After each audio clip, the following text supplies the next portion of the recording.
Okay. All right. So, hi, everyone. Welcome to this session on college life in the United States. So, what we're going to be talking about is what does going to college look like for the average student? And this doesn't just include going to classes. This includes your meal plan, your housing, the activities that they have to do on campus. So, this is going to give you kind of a sneak peek on what a typical life is like going to university.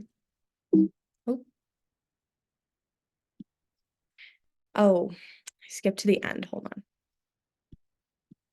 on. Okay. Okay. So we are just going to go over the classes because that is an important part of university. But then we're going to go over housing, meal plans, clubs and sports, fraternities and sororities, and then campus culture. So we're going to go over the classes and the schedules. So classes at universities in the United States are maybe a little different than high schools in the United States are. Maybe they're different than what a Belarus schedule would look like at university. But you have typically classes every day, but they alternate. So you'll have your class 2 to 3 times a week, Monday to Friday. So you'll have a class on Tuesday and Thursday, and then you'll have a different class on Monday, Wednesday, Friday, things like that. And these classes are going to happen between 8 to 4 p.m. Or you can have night classes, which could be anywhere from 6 to 10 p.m. So again, you have morning and night classes available. Most schedules will have a common hour. So this is an hour when everyone on campus is free. There's not any classes for anyone. This is when office hours can be, which is where your teachers are available for you to go and ask questions. This can also be a common lunch hour when all of the students are eating, things like that.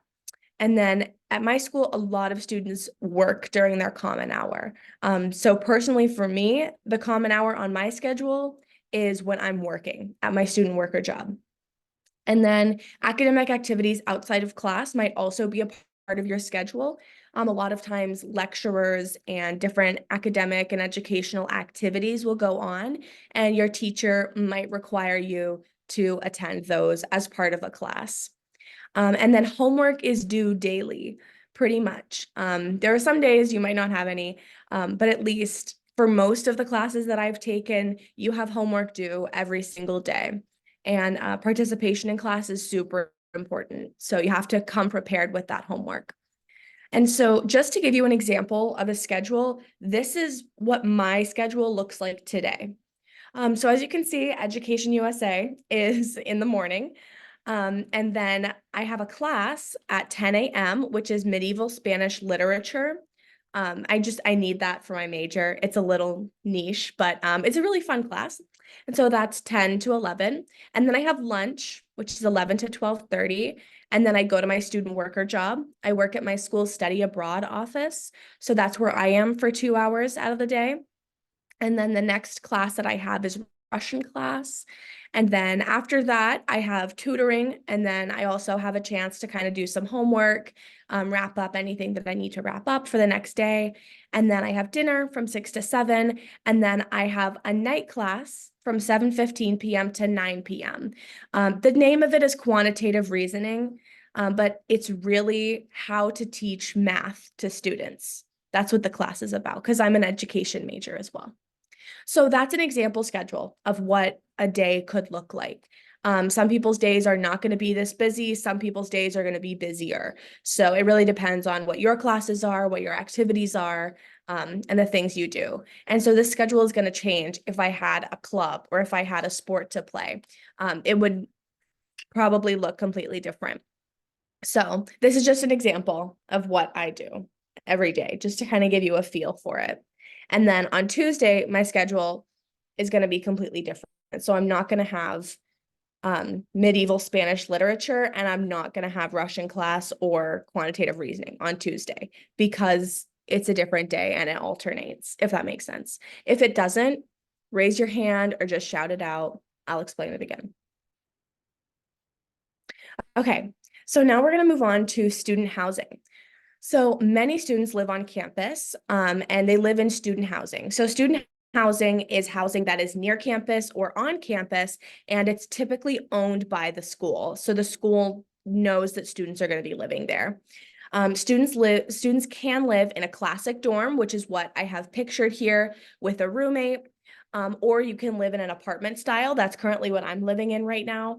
Or you can live in a special interest house. So that could be with the rest of the people in your major. A few years ago, I lived in the Russian house. So that was all of the students that study Russian lived together in a house, and we each just have a room. So things like that. Some things to know about student housing are the floor and the housemate events. So many times the resident assistant, which we're going to go over, or other people on your floor will host events such as cooking, birthday parties, holiday celebrations, or maybe even a game night. I've had a few of those, and they are very fun, and they're a great way to get to know who's living with you. Personally, I am still friends with the people that I lived with my freshman year on my dorm floor, and it's because we did things together, and we were freshmen, so everything was new to us, and we kind of still have that connection today. So that's really nice. And then a resident assistant, as we mentioned before, they are student workers. They work for the residential office on campus, and they live on your hallway. So they will be living as if they were a floor mate. So on my freshman year dorm, I had a resident assistant, and she lived on the hall with the rest of us. And they are there to enforce the rules and kind of maintain the dorms, make sure that everything is going smoothly and when people are living on campus. And so the rules include, you have to be quiet during the quiet hours so that people can sleep. You also have to uphold guest policies. So if anyone's violating that, the RA is going to be the one that deals with it. And then mediating arguments is also the job of a resident assistant. So if someone doesn't like their roommate, if someone has a problem with their neighbor, if someone has a complaint about someone on the hallway, they have to go to that RA, resident assistant, and they are supposed to try to work it out before they get the residential office involved. So they do all of that kind of tough work enforcing the rules, but they're also in charge of decorating your door, making you feel welcome on campus. They're kind of a reference point. If you have a question, they are someone that you can definitely go to. And then they are also in charge of hosting events. So part of their job is that they have to host events for the students living on their floor. So my RAs have hosted movie nights, they've hosted painting parties, something small, but something really fun that everyone is able to participate in. And then also, a perk of being a resident assistant is typically you do not have to pay as much for housing. So if you are a resident assistant and you're working in the dorm, you will get a reduced housing fee because you do work. So if you're interested in being a resident assistant, that's something you could definitely look into when you get to your university or your college in the US. Okay, so now we're going to talk about meal plans. So on the right is actually my school's dining hall. So this is where I eat every day. So students are oftentimes required to have meal plans. This is especially true for freshmen. Freshmen are required to have a specific meal plan just to help them get acquainted to campus and to kind of have someplace stable so that they're not struggling with cooking and cleaning on the side of getting used to all of their new classes and their new schedule. And meal plans consist of a certain amount of times a student can eat at the cafeteria per week. So technically right now, I think I have 14 swipes a week. So that means I can have 2 meals every day. And then it also has an amount of dollars that you can spend at the school's vending machines, the school's coffee shops, and the school's restaurants. So at the top here, this is the cafeteria. So this is where you use your swipes. And as you can see, it's a buffet style. They have different things every day. And we have the chefs that make that for us. And then on the bottom is kind of our school restaurant, I would say. You cannot use your swipes here. You have to use your student dollars. So you only have a certain amount. So you kind of have to budget that. But we also have a coffee shop. We have vending machines. You can get snacks here. So things like that if you're not feeling what's being served in the dining hall, you can always go to the on-campus restaurant. And it actually changes every semester. Last semester, it was Mediterranean food. So it was falafel, feta cheese, things like that. And then this semester, it's more of an Asian fusion place. So they have lo mein, they have rice bowls, they have all different types of things. And then they always have a certain amount of things. So it's like they will always have a grilled cheese. They will always have chicken tenders, stuff like that. And and then someone in the chat said, looks like the meal plan of a 5-star hotel in Turkey. So you should tell that to the students here. The students complain about it quite a bit, but I personally really like the cafeteria. I think they have really good options all day. And it's a really nice place to go. It's a social place to go as well. So you get to eat with your friends, you get to see people that you know on campus, you get to say hi to people. Sometimes you know the chefs, sometimes you know the workers. So it's not only a place that you eat, it's a place where you get to see everyone that goes to school with you in a casual setting. So that's super fun. Okay, so clubs and sports. So there are countless amounts of clubs for people to join at universities in the United States. There's also a ton of sports that you wouldn't even think would be sports. There is, I don't remember which university, but there's a university that has a Quidditch team. If you know what Quidditch is, it's the mythical sport from Harry Potter where they're on brooms. So they've adapted that so that like college students can play Quidditch, and that's a real team. You know, that's something that you can definitely join and have fun with, or you can go and watch and cheer them on. So that's kind of the vibe of college clubs and sports. You know, if you can think of it, it can be a club. At least at my school, you are allowed to make your own club.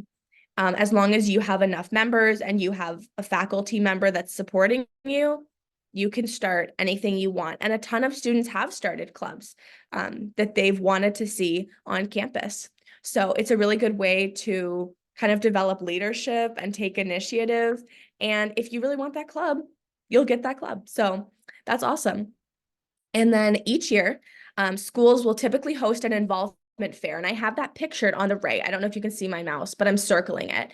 So it's just a bunch of students on a field with different tables. And like the different tables will be different clubs. So you can go up to those tables and you can ask, what is their club about? Things like that. And then the clubs are also trying to recruit new people. So the clubs want to make themselves look good. They want you to come and ask them about their clubs. So oftentimes they will have free little flyers, stickers, pens, stuff like that. Oh, and then we do have something in the chat.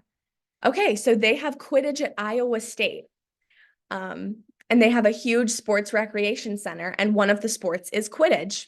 And then there's a link in the chat if you're interested in that, and it's referred to as Muggle Quidditch or ground Quidditch. Okay. Oh my gosh, thank you for finding that information. That's awesome. So yeah, you could always walk up to the Quidditch team's table at the involvement fair at Iowa State if you were interested in that. But yeah, and so the sports side of college is going to look a little different recruitment wise. So sports typically are divided into 3 categories. D1, which are the schools you think of when you think of college sports. So these are going to be the ginormous universities. So these are going to be University of Georgia, University of Tennessee, you know, schools that have a really big sports program and are considered professional college sports. The next is D2, which is just a step down. They don't have as big of a facility, but they are still considered semi-professional in their sports. And then D3, which they are not considered super professional. They're typically smaller schools, but D3 has the most amount or has the most universities in that category. So typically a university is going to be D3. And my university is a D3 as well. So that just means that the sports are a little less intense. I mean, you definitely still go to championships, you still play, like there's a ton of school spirit around, there's a ton of support, but you're not going to be televised, and a D1 might be televised. So you can be chosen to play a sport before you even come to college, and this is called sports recruiting. So a recruiter could come and watch you play a sport and decide that they want you to come to this college to play that sport, stuff like that. Or you can try out at the beginning of the season. So if you know you want to play a sport, but you didn't get recruited, you can always try out at the beginning of the year. Whether you make it or not is a toss up. It depends on the school, depends on the category, and depends on you and how good you are and what they're looking for that year on the team. But you can definitely try out. Like you can always give it a go. And then there's a ton of school spirit around sports, like I was saying earlier. So all games are free for students to attend. They really encourage students to go to sporting events to support your peers and to support the school. So a lot of times people will actually dress up for these games and there will be a theme. I don't know if you guys have ever heard of this, but a bleacher creature. So that's what the student fans are, because you're in the bleachers, which are the kind of places that people sit to watch football. And the bleacher creatures are the people that dress up for the games. They're typically students that have to be bleacher creatures.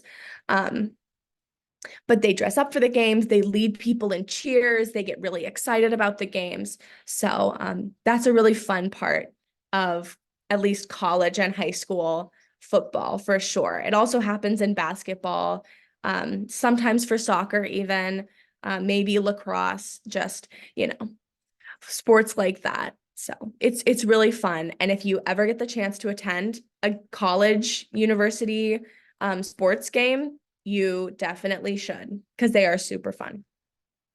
Oh, okay. So now we're going to get into fraternities and sororities. So Greek life consists of fraternities and sororities, and they're connected, but they're separate. So they're on select campuses in the US. Not every campus allows Greek life to be a thing on their campus. So you will have to look into that. Some schools won't have any sororities or fraternities.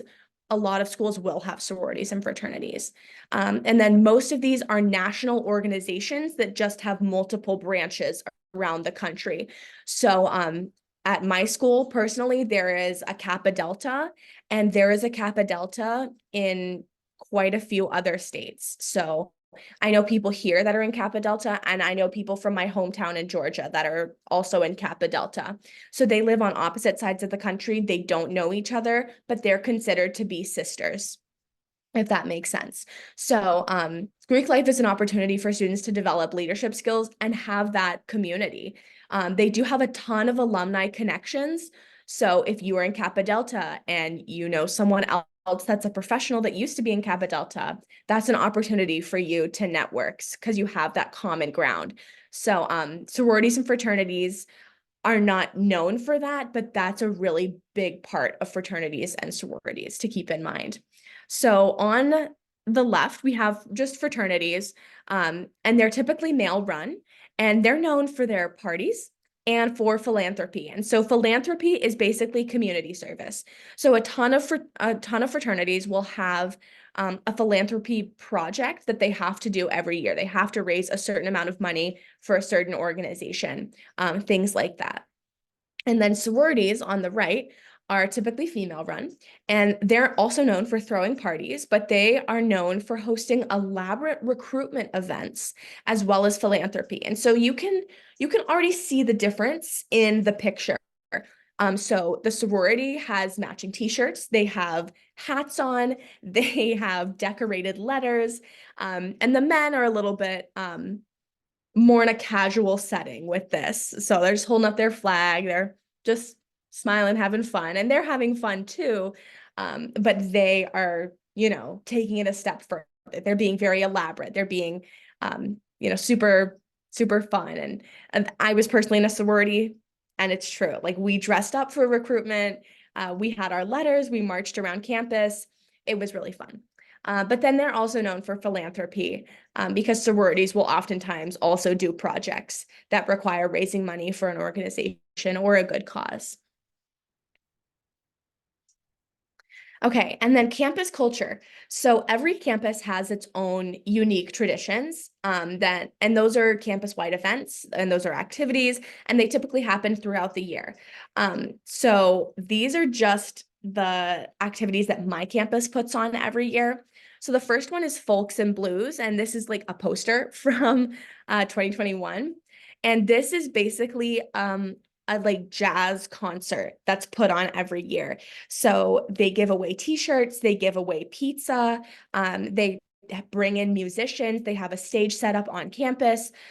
It's outside, so people bring their blankets, they bring their friends, stuff like that. And it's really fun. It's a way for the campus to all come together and collectively enjoy some music. And then Pete Fest is another one, and this is also a concert. So this is where typically a band that goes to the college will play. So there are quite a few bands on campus, and it's just they are friend groups that play music together, and they're really good. So the college will organize for them to be able to play at this festival, and then students will come out and watch them. Again, there will be food, there might be some activities. I think one year there was like bracelet making as well. There was like a raffle. So they have a ton of fun events that are available at that festival as well. And then the next festival is Mayfest. As you can probably guess, it's in May. And it's really to kind of wrap up the school year. You know, by the time May comes around, we are pretty much done with our classes, or we're in our final weeks. So it's going to be, again, another concert, but they're also going to have the same activities. So they're going to have a raffle. They might have like a competition, like a dress up competition, stuff like that. So they're very similar, but they're all different in a way, and they're all at different times every year. And then Spring Day is probably the biggest festival that Beloit has. As you can see behind, actually, I know her behind Ella. They have a bouncy house for students to play around with. They again have a concert. They have different cultural celebrations around campus. Um, and they have like art booths. I think one year they had a cartoon artist who was drawing people as like a cartoon character. So that was super fun. They have cotton candy. They have food. It's kind of like a festival, like a fair almost. If you can picture what a typical American fair looks like. Those are the campus events. And so there's only 4 a year that are really like big festivals, but they are insanely fun, and people go to them, and they're a really good way for the entire campus to connect, and just have a fun time together. So it'll be interesting to see what university you go to and what different campus traditions that they have and what types of activities that they put on. Okay, so I have some questions. That was kind of the end of the informational part of that. So now we're going to go into just a discussion. And for this, I am going to go ahead and stop recording.